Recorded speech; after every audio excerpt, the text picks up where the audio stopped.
আসসালামু আলাইকুম ভাই। ওয়ালাইকুম আসসালাম। ভাই, কি এর ডিম ভাই? ভাই আশের ডিম, ও ভাই, কত এটা ভাই? আশেরটা 25 টাকা, মুরগিরটা 20 টাকা। মুরগিটাও আছে?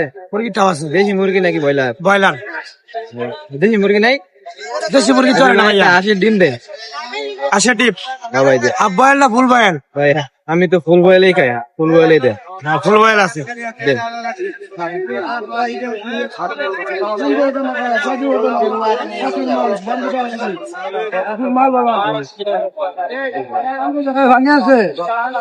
পানি হয়েছে লন, এই যে পানি।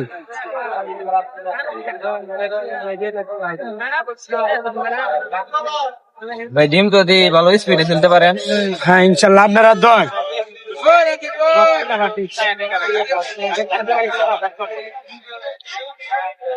তো এটা কি দিতেছেন ভাই?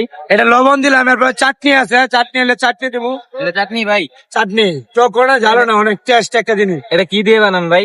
এটা অনেক কিছু দিয়া, শসা, তারপরে শুকনো মরিচ। এটা কি আপনি নিজে বানান? জি, আমি নিজে বানাই। যাক ভালো। তো দেখতে পাচ্ছেন একটা ডিম নিলাম, হাঁসের ডিম, ভিতরে একটা চাটনি দিয়ে দিছে, দেখি খায়া কেমন লাগে। ভাই আপনার লোকেশন কোথায় ভাই? আমার লোকেশন হলো মাওনা চৌরাস্তা, এমসি বাজারে। এমসি বাজার। এমসি বাজার। আচ্ছা, আপনারা যদি ডিম টিম খেতে চান, সিদ্ধ ডিম এরকম চাটনি দিয়ে, তাহলে অবশ্যই এমসি বাজার চলে আসবেন। এই যে দেখতে পাচ্ছেন, এদিকে একটা কাপড়ের দোকান আছে, মাঝখানে যদি ডিম, এদিকে একজন দুধ বিক্রি করতেছে। তো দেখি খায়া দেখি কেমন লাগে।